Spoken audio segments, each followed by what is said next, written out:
I absolutely adore doing these types of lists. I really, really do. You know why? It's because when researching and recording these, you have to dive deep into games to get a glimpse at the sheer amount of detail and love that goes into nearly every title. You get a true appreciation for what developers go through, how tied their passions are to their projects, and best of all, you come out of the other side with a ton of new examples to show off like a proud parent. So today, let's raise a glass to the developers, programmers, artists, and every creative mind behind our favorite video games and look at some intricate features that will absolutely blow your mind. I'm Jules, this is WhatCulture.com, and these are 10 insane video game details you definitely missed. Number 10. Jewish NPCs disappear on Saturdays because of the Sabbath. Spider-Man. The PS4 Spider-Man game is a true testament to diversity, offering up a huge array of NPCs that reflect the sprawl that is New York City incredibly well. And in a clever flourish that was likely lost on a lot of players, Insomniac decided to stay true to the habits of New York's Orthodox Jewish community by ensuring that, if you played the game on a Saturday, Jewish NPCs would be nowhere to be seen. In the Jewish faith, Saturday is a day of rest, or Sabbath, and so many Jews will neither work nor even leave their homes, and it is reflected in the game in such a subtly brilliant way. It was ultimately a detail that was actually too subtle, however, because literally nobody noticed it, and an Insomniac developer eventually resorted to revealing it on social media themselves after growing impatient waiting for someone to figure it out.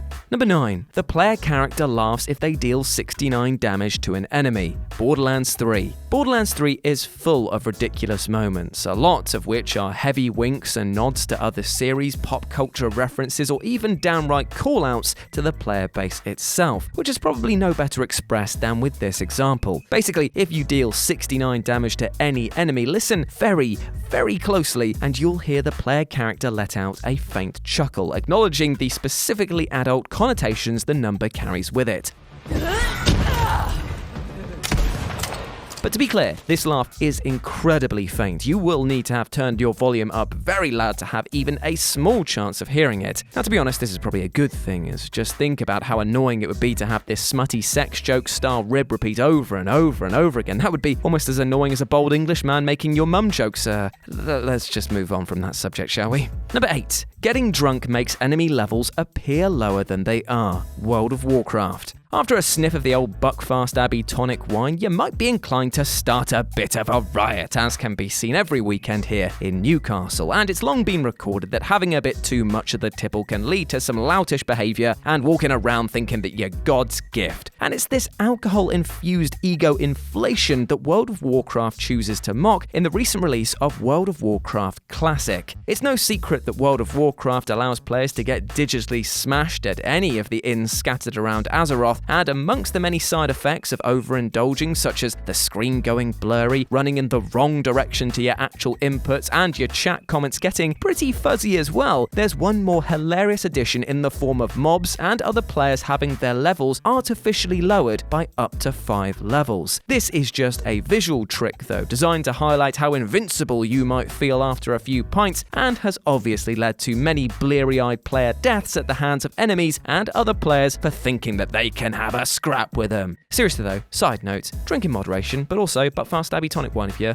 listen to this. Sponsor us, please. Number 7. The title screen secretly spells out the word lie. L.A. Noire. L.A. Noire is a game all about deception, and the developers really tried to push the idea of solving investigations by studying the faces of their suspects. But perhaps the biggest sleight of hand lies not with one of the many potential culprits that you'll interrogate or chase down during the game's story mode, but L.A. Noire's start menu itself. The main menu is elegantly simple, a neon sign bearing the game's logo with the lettering periodically flickering off. But eagle-eyed players might have noticed that only certain letters ever actually flicker. In fact, only A, N, O, and R. This leaves behind L, I, and E, spelling out lie, which beyond being a central theme of the game is also one of the 3 interrogation abilities in the original release of this title. Now strangely, this lie option was removed from the recent remaster, being replaced instead with accuse, but I don't think that's going to be reflected in the neon sign though.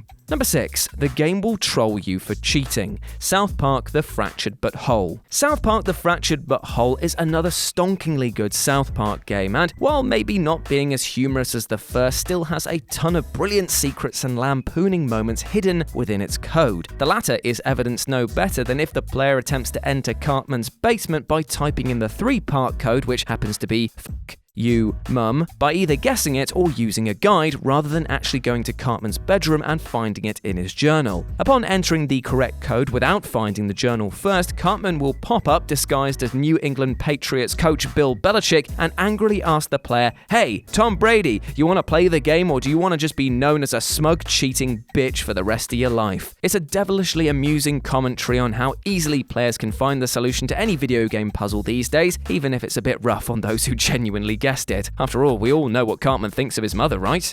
Number 5. Some of the soldiers that you fight are forcibly conscripted. Call of Duty World at War. Alongside bringing the fantastic zombie mode to the series, World at War actually boasts one of the most unexpectedly clever and totally abstract moments in any Call of Duty game to date, and it's one that's actually incredibly easy to miss. While battling Japanese forces through the campaign, you'll eventually gain the use of the flamethrower, to which the Japanese soldiers typically exclaim "fire" and "hot" in their native tongue, which is pretty understandable all things considered. But attentive players discovered that some of the soldiers that you're burning to a crisp aren't actually speaking in Japanese at all, but in fact Indonesian, implying that they were forcibly conscripted soldiers who have no interest in fighting. This lends a surprisingly grim thoughtfulness to the game's familiar run-and-gun gameplay, even if the battle is typically chaotic enough that there's not really much time to think about it while you're playing, so it's pretty true to war then. Number 4. NPCs' knuckles will bruise after punching you. Red Dead Redemption 2. Red Dead Redemption 2 is one of the most mind-bogglingly detailed-oriented video games, and say it with me, kids, of all time. As perhaps best evidenced by the game's recent PC release, which comes complete with a ludicrously comprehensive photo mode. Now, this photo mode naturally encouraged players not only to immortalize their favorite moments during the game, but also savor and soak in every last pixel of detail in a gorgeous single freeze frame. Furthermore, it actually allowed players to discover this next little secret. If protagonist Arthur gets into a fistfight with an NPC, the NPC's knuckles will actually become bruised after landing a punch. Given that virtually no player will be focusing on an opponent's hands during combat, this is a totally ridiculous detail, albeit one that's easy to appreciate for its meticulous artistry. Number 3. When you get too close to a boo, the Joycon vibrates to spell B-O-O in Morse code. Luigi's Mansion 3. The recent Luigi's Mansion 3 wasn't just a major step up for the franchise, it is honestly one of the best games of the entire year. It's cute, it's got a great concept behind it, and there's more goo than a 90s children's TV show. What's not to love? And it's also a title with a ton of secrets, one of which is a hidden message masquerading as one of the central gameplay systems. Basically, when you get close to tracking down one of the many invisible boos hiding around the Last Resort Hotel, your Joy-Cons will begin to vibrate. Now, I know, no big whoop you might think, but when you recognize that the vibrations are spelling out B-O-O in Morse code, it's only then do you realize how brilliant this is. Number 2. If mules are knocked out in water, they will also deploy a flotation device. Death Stranding. Hideo Kojima's recent, how would we describe it? AAA post-apocalyptic Postman Pat simulator, Death Stranding, is a game that de-emphasizes the importance of combat as much as possible across its epic traversal-centric campaign. And with good reason. Now, not to go into plot details, but bad stuff happens when people die, and you don't want that to happen. But sooner or later, you'll probably find yourself facing off against the mules, the demented rogue porters who want to steal protagonist Sam's cargo at any cost. Players are encouraged to dispatch them with non-lethal means where possible, though if you're not paying attention to your surroundings, you might end up knocking a mule out into a river and seemingly cause them to drown. Except, the game effectively protects you from yourself by having the mules be equipped with an auto-deploying flotation device, which will equip itself to any mule who is incapacitated in a body of water. Better still, if things get perilous enough, the mules will even deploy an oxygen mask to ensure a violent current doesn't fill their airways with water. And say what you will about Kojima, but the level of detail this man puts into his games is,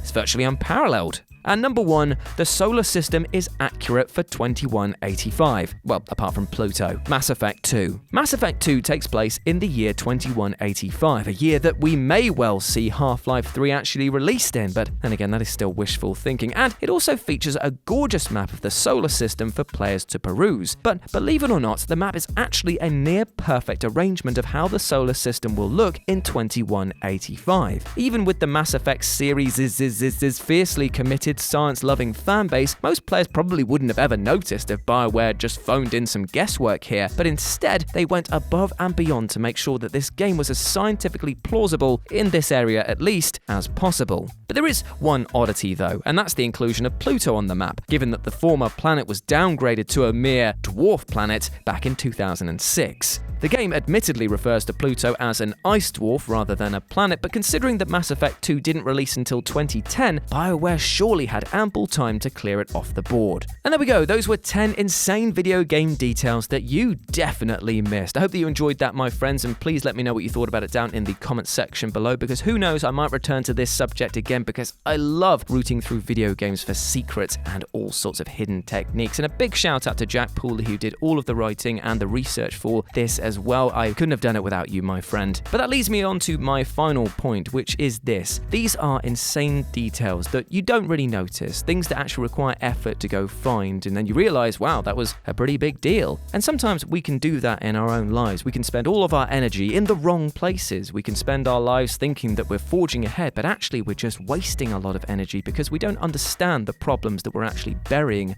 with that gusto. So what I'm saying to you right now is that it is very okay for you to take a step back and take a look at the little details that are going on in your life, to ask the questions of, do I need help with this? And if so, how can I fix this? Because you will be surprised if you've got problems, be they physical or mental, you might be able to get a lot of help by just asking people around you. Friends, family, professionals in the support industry all care about you and want you to do well. You are not alone with any of these problems, my friend. As always, I've been Jules. You can go follow me at RetroJ with a 0 over on Twitter. If you want to try out something a bit different, then I've also got a board game channel here on YouTube called Live and Let's Dice. I hope to see you over there, my friends. And as always, you have been awesome. Never forget that, and I'll speak to you soon. Bye.